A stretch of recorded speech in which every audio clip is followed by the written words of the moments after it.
Heaven's calling, chains are falling, hope is dawning, bright and true. Day is breaking, night is quaking, God is making all things new. Jesus saves.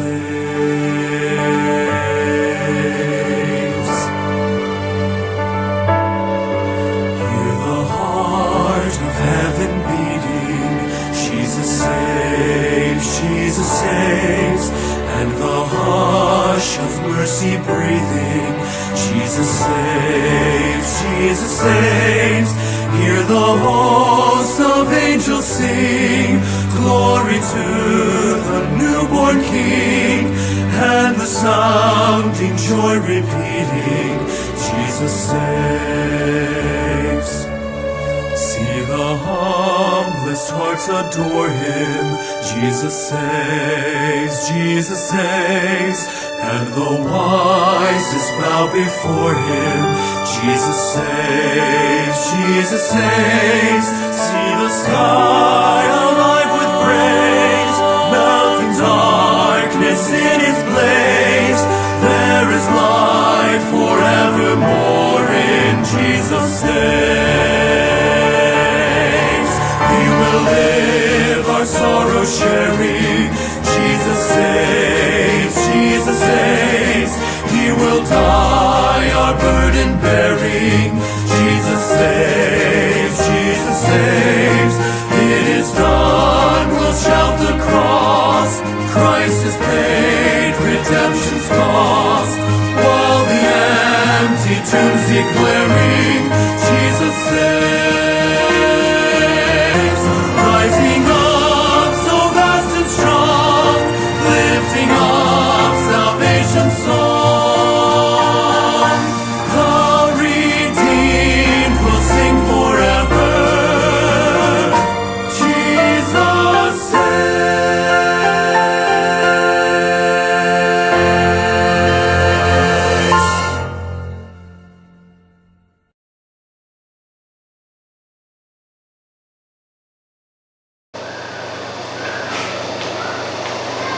Okay, mayang adlaw na itong tanan. Sa magkausa, ininausap si Brother Ruel Jarata sa Emmanuel Bible Baptist Church, Mactan, Seabreeze. Nanianausap kita aron sa pagpaminaw sa pulong, sa kamatuoran nga among ipadayag diri walay lain ang ngalan ni Jesus Christ. Ang ipataas kanunay, ang amuhang giwali kanunay, ug amuhang isangyaw kanunay sa tibuok kalibutan. Ngalan ni Jesus Christ. So karon kapuntagon di ta maglangan akong iskutan kining who is Jesus Christ. Kinsa man si Kristo. Ug unsay kahimuan niya sa ato nga kinabuhi. Okay, di ta maglangan. Number 1, Jesus is the way. Siya mao ang dalan. Juan kapitulo 14 versikulo 5 ngadto sa 6 ingon ang pulong sa Ginoo 14, 5, ug 6. Ingon siya, oh. Si Tomas, namutana kaniya, ingon siya. Si Tomas nag-ingon ngadto kaniya, Ginoo, kami wala mahibalo kung asa ikaw madto. Ug unsaon nga kami makahibalo sa dalan. Si Jesus mingon, ako mao ang dalan, ang kamatuoran, ug ang kinabuhi. Walay tao nga makaadto sa mahan apan pinaagi kanako. Mao na ang sulti sa Ginoo. Siya mao ang dalan. Si Jesus Christ mao ang dalan paingon ngadto sa amahan ug wala nay lain pa. Si Tomas nangutana niya yang usa sa mga apostoles ni Jesus Christ sa dihang si Jesus Christ niariwa sa kalibutan. Kaya nangutana siya, Ginoo, asa man nimo adto? Kinsa man ang amuang dalan? Ug si Jesus Christ mismo nitubag. Siya mao ang dalan, siya ang mao ang kamatuoran ug ang kinabuhi. Walay dibisan kinsa nga makaadto sa amahan ug dili wagi ni Jesus Christ. Mo na mga igalang na igsoon ko diha ni Kristo. Dawata gid si Jesus Christ imong kinabuhi aron maadto ka sa amahan. Wala may laing atong agianan maingon sa amahan. Sumala sa pulong sa Ginoo. Ingon siya, nasira gid ang dalan. So So ato na siyang pamatunan, pinagi sa iyang kapulong. No, diri mabasa nato siya sa John 14:5-6. Mismo si Jesus Christ ningon na siya mawagdalan. And Mateo Kapitulo 7, versikulo 13 o 14 ato tanawon. Mateo 7, 13 ngadto sa 14. Ingon ang pulong sa Ginoo. Sulod kamo sa masigpit nga ganhaan, kay lapad ang ganhaan ug luwag ang dalan nga nagapadulong ngadto sa pagkalaglag ug daghan ang didto nagasulod agi niini. Ingon ang 14, tungod kay sigpit ang ganhaan ug piot ang dalan nga nagapadulong ngadto sa kinabuhi ug yutay ra didto ang nakakaplag niini. Buti pasabot niini, gusto sa Ginoo nga musulod ta sa dalan nga masigpit nga kauban si Jesus Christ.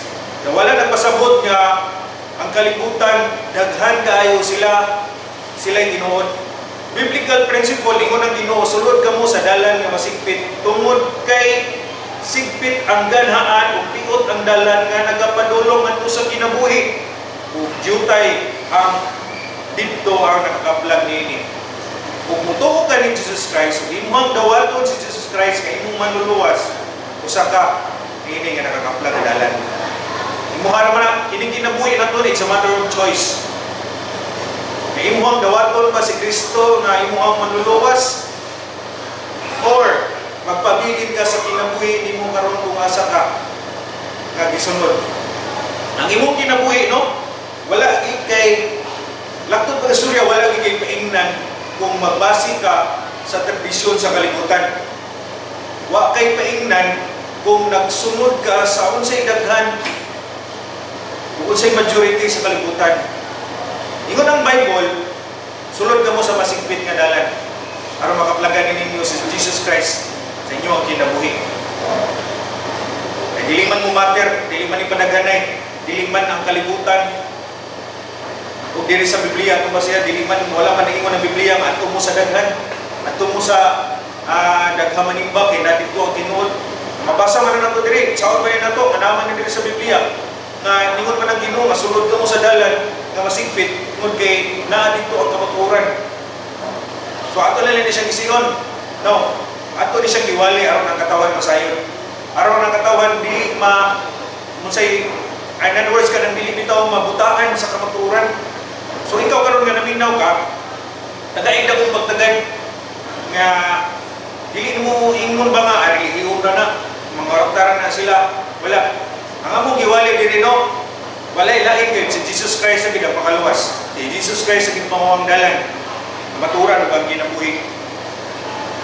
Again, si Jesus Christ is the only way. Number 2, Jesus Christ is the truth. Siya lamang ang tinuod. Wala nilain pa. Kaingon ang pulong sa Ginoo, behold, the Lamb of God who taketh away the sins of the world. Isa man to, Jesus Christ. Dili ko siya si Mary, dili ko siya si Apostol Pablo, dili ko siya si bisan kinsa ng mga apostoles, wala.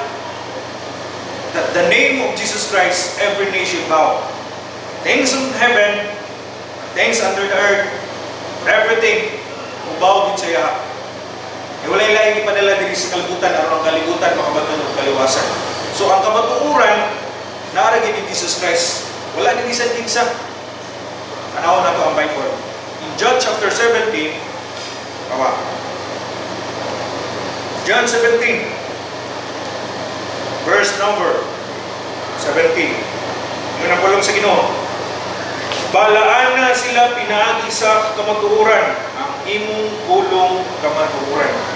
So matag pulong nga nisulat diri sa Biblia, kamatuoran ni dili ni baka, dili ni ingnon nga balhin mo sa mga religion. Kaya again, kining kaluwasan dili man ipadaghanay, dili man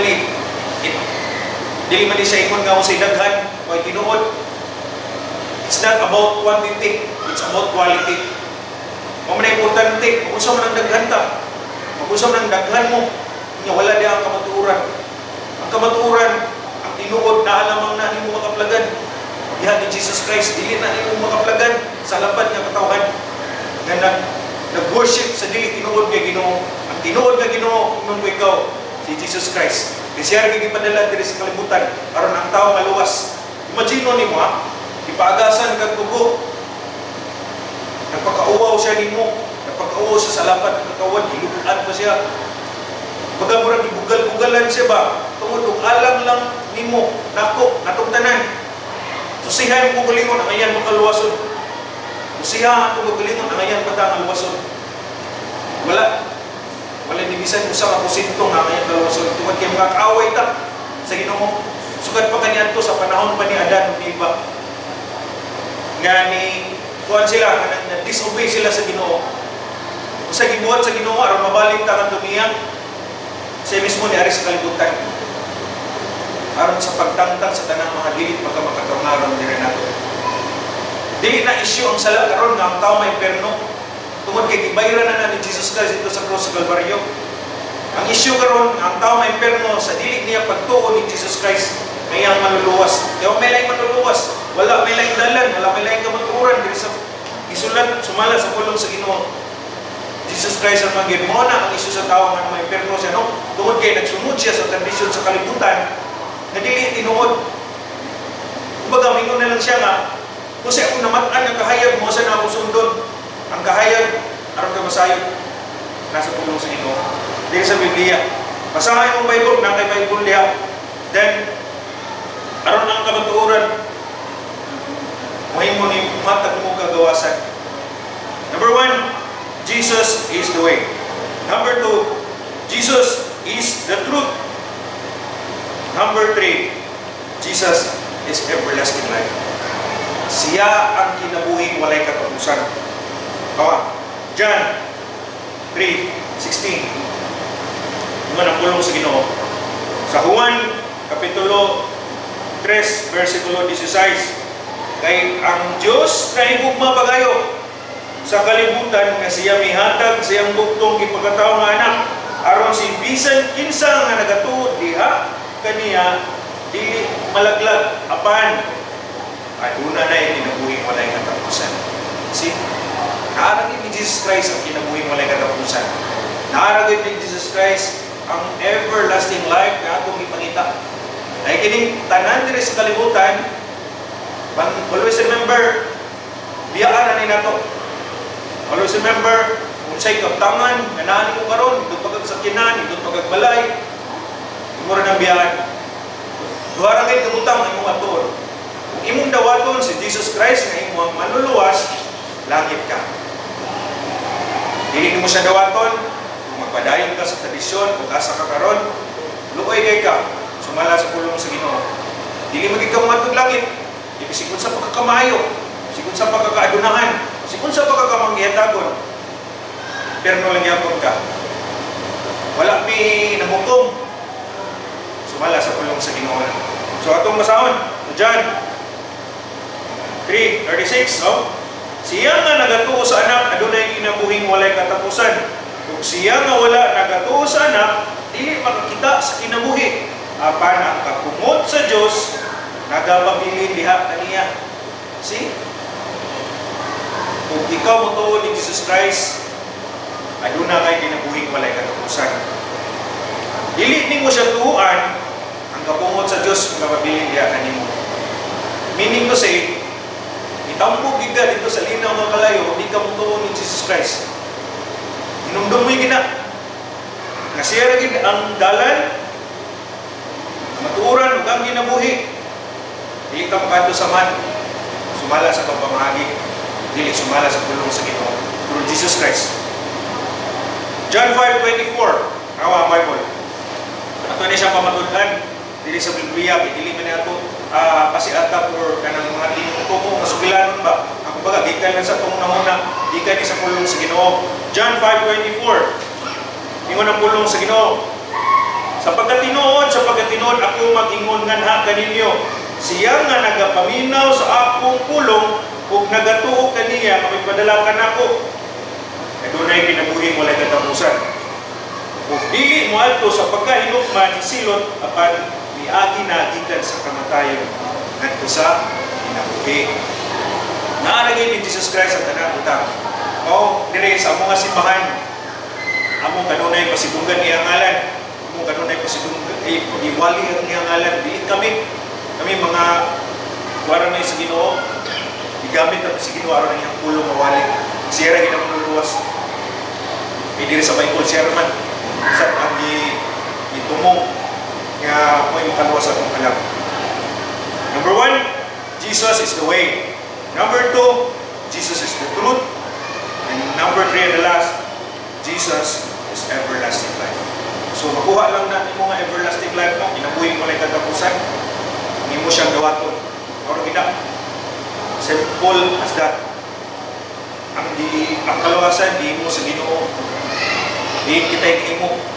Ang ato ang trabaho no, ang ato na lang yung pagdawat sa iya, ato na lang yung pagdawat, pagsalin, pagtuo, diha ni Jesus Christ. Kaya dili man ni mula ba'y kawang kapulong sa Ginoo. Usa din man daw makikubad ka sa makikatubang ka sa Ginoo. Usubot kay sa madili. Unya wa kay Kristo. Ingo ang isaligan imong pagkamaayo. Sumala sa pulong sa Ginoo, wala may matarong, wala may sanusa. Kini atong buhat, dili sa Ginoo makapaluwas nato. Kaya again, bisag unsa pa nimo pagpakitag maayo sa katawhan, makasasala kay nako. Kini atong kinabuhi, trapo na ning daan. Sumo na ipadalhan ta tong luluwas, malalain Jesus Christ. Kay aron maato na sa iyang ginarian. In my Father's house, na many mansion, man ingon niya. Daghang salamat o may adlaw na taon na no. I hope and I pray nga ang pulong nga atong ibasa karon na mabasa usab ninyo diha sa inyong panimalay. So if you have a Bible, tanawa i-double check lang para ma-verify nimo kung usab tinuod nga among diwali dire. Wala lain makaluwas sa atong kalag. Kay kini kinabuhi na bubiya ra gyud ani. Importante no nga before ka bubiya nini madawat mo si Jesus Christ ang makabatog ka kinabuhi pa na kapusan. Daghang salamat sa inyong tanan ug ang Dios magapanalangin. God bless you all. Kung ikaw nagatuo sa pulong sa Dios mahitungod sa kaluwasan, pagampo ani nga inampuan, Ginoong Hesus, usa ako ka makasasala ug dili angayan sa langit. Salamat sa imong kamatayon didto sa krus alang sa kabayaran sa akong sala. Pasaylo ako sa akong mga sala ug akong angkunon si Ginoong Hesus nga akong manluluwas. Pasudla si Ginoong Hesus sa akong kasing-kasing kay gusto kong malangit. Sa ngalan ni Ginoong Hesus Kristo. Amen.